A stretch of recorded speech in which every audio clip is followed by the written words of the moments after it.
let's stop a few minutes and analyze this event here.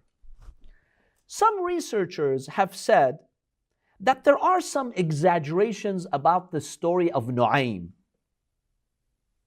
You know how Nuaym, he sowed discord between the two sides and he divided them. They're like, it seems this is a little bit exaggerated because Nuaym himself, he narrates a lot of these events. Secondly, some of our Shia scholars, they believe that maybe other historians have emphasized what Nuaym did so much to dilute the role of Imam Ali in killing Amr, and he is the one who really scared the enemy. So yeah, we agree that a lot of this happened, but maybe it's a little bit exaggerated. There is no doubt that it was the strike of Imam Ali alayhi salam that was a decisive victory for the Muslims. And yes, also Nuaym played a role, but to a smaller extent. Another reservation that some researchers have is, look, the Jews weren't that gullible. For Nuaym, one person to come and like just flip the whole things like that. In the end, Nuaym came from the Ghatafan tribe. And why would they trust him so much? He was not one of their men. The third point, we have historical evidence that it was the Prophet who came up with this plot to sow discord between who? The Arab tribes and the Jews. I will share with you some historical accounts about this. Ibn Uqba, the historian, the scholar, he states that Nuaym was a person who had a loose mouth. What do you call a person who can't keep a secret or can't keep news? Like they have to just say whatever they hear. Big mouth. Nuaym was a big mouth. He was known to be a big mouth according to historians. So he was passing by the Prophet ﷺ at night when the Prophet told him, Nuaym, come. So he came to the Prophet. The Prophet told him, what's up? What's going on? Nuaym said, just now I heard that Ghatafan and Quraysh, those evil tribes, they've sent news to Bani Qurayza, tomorrow's the attack. Let's attack. So it seems like they're going to attack any minute. I'm just letting you know. At that point, the Prophet told him, I will share with you a secret. Don't share it with anyone. But the Prophet knows that Nuaym is what? He's a big mouth. So the Prophet deliberately shared with him a secret, so he goes and circulates it. That was the plot. The Prophet told him, I'll share with you a secret. The Jews of Bani Qurayza have contacted us secretly and they've changed their minds.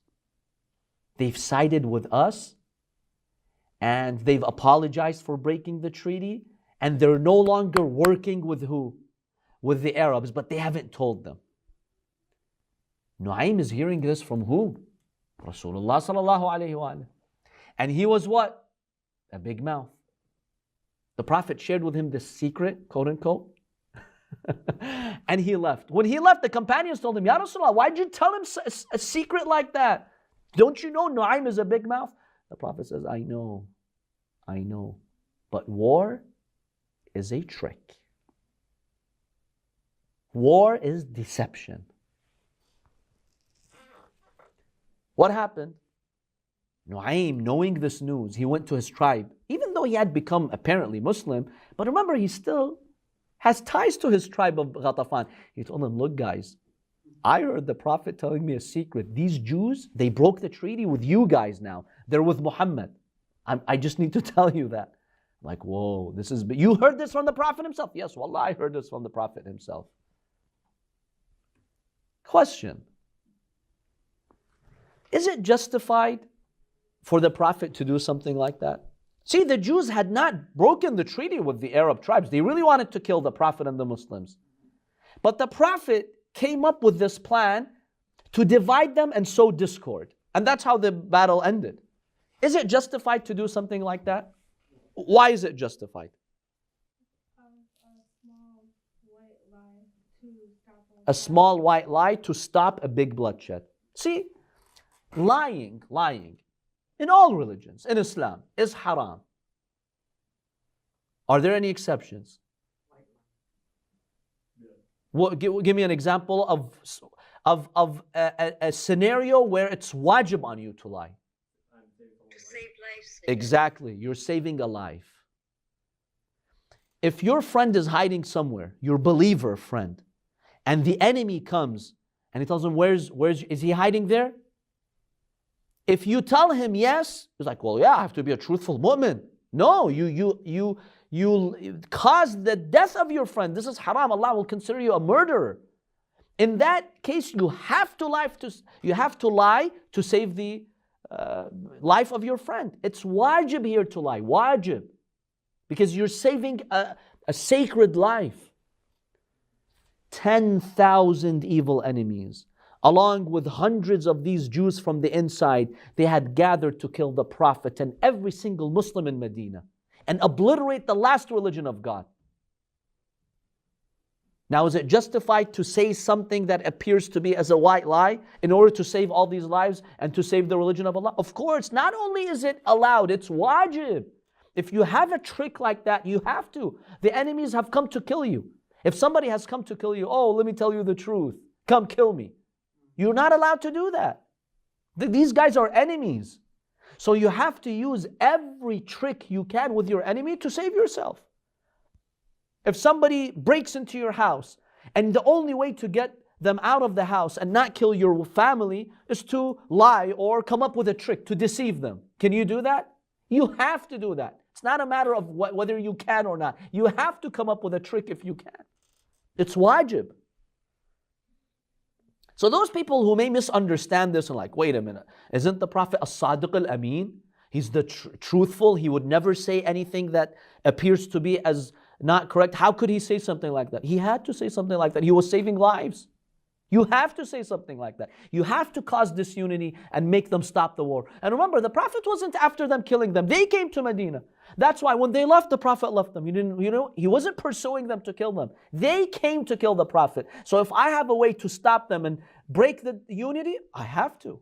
So what the Prophet did was something that any wise person had to do. This is not an objection to Rasulullah. This is a praise for the Prophet ﷺ, that he values the human life and also the enemies. If they fought the Prophet, Ali ibn Abi Talib would have killed half of them. Thousands would have been killed. The Prophet is saving human life. Of course you have to save human lives. Even if it means you have to, say a statement that doesn't appear to be true. Now, by the way, there is one hadith that kind of sheds light on what the Prophet said, like exactly how he worded it. The Prophet doesn't lie. Even in these cases, if the Prophet comes up with a trick, the Prophet ﷺ says it in a way that is called tawriyah. Do you know what tawriyah is? What's tawriyah?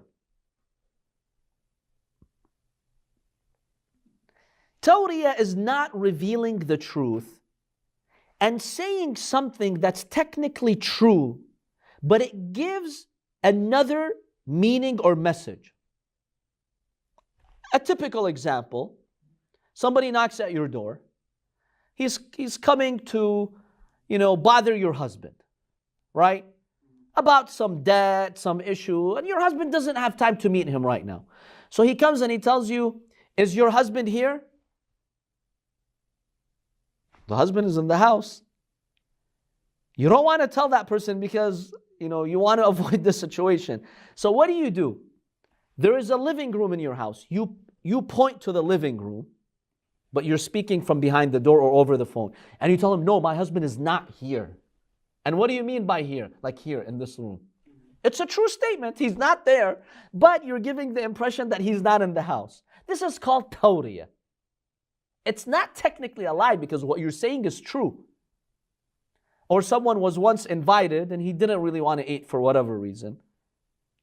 So they told him, why? Have you had lunch? He's like, yeah, I did have lunch. In his mind's like, yesterday I had lunch. He's not lying. He did have lunch yesterday, right? If scholars have different views on that, but a lot of scholars say if you have a good intention in doing that, yeah, it's not a lie. You're not making a false statement. Yesterday you did have lunch. That's true. This is called the tawriyah. One version of the events tells us that the Prophet told Nuaym maybe Ghatafan broke the treaty with the Arab tribes and maybe they're collaborating with us. Nuaym took this maybe as a factual thing that happened. So the Prophet creatively said it to him, knowing he's a big mouth and that he's going to spread it. That makes sense. So it seems that the Prophet did some sort of tawriyah anyway. But even if the Prophet didn't do tawriyah, that's fine. He was fulfilling his obligation in protecting his community, in protecting all those people involved. Thousands of lives were actually saved because of the tactic of the Prophet sallallahu alaihi wasallam. And Sayyid, Yes. as we know that Prophet doesn't say anything except what Allah asks. Exactly. The Prophet does everything by instruction from Allah. So this plan that the Prophet came up with was by the direct order of Allah subhanahu wa ta'ala. But the argument is maybe what if someone tells you, but how could God command the Prophet to say something that's not true? Well, the idea is to protect lives, like taqiyya. Don't we believe taqiyya is part of our religion? If somebody sees you and let's say they are a terrorist ISIS person, the person asks you, are you Shia? If you say yes, he's going to kill you. In that instance, what are you commanded by Allah to do? Conceal your faith. Don't tell them. Even pray like them. If they're seeing you pray and from your prayer they will detect that you are a Shia. Yes, you have to protect your life here. It's wajib. Taqiyya is wajib. In fact, if you pray the Shia way in those places, your salah is batil, it's invalid. Because Allah doesn't want you to pray in a way that will get you in trouble with them and have you get killed or hurt or harmed. So the Prophet was doing a type of taqiyya. It's a type of taqiyya. And so the Prophet famously stated, إِنَّمَا الْحَرْبُ خُدْعَةٌ. War is deception. And Imam Ali alayhi salam in one hadith, he states, I swear by Allah, never have I lied. Never have I attributed something falsely to the Prophet. I heard the Prophet say, Al-harbu khud'a. War is deception. If you can trick your enemy to stop the war, do so. You're saving lives. So, my dear brothers and sisters, based on this analysis, we can conclude the following. Nuaym was involved in this whole plan. But it seems from these narrations that I shared with you that the Prophet came up with the plan.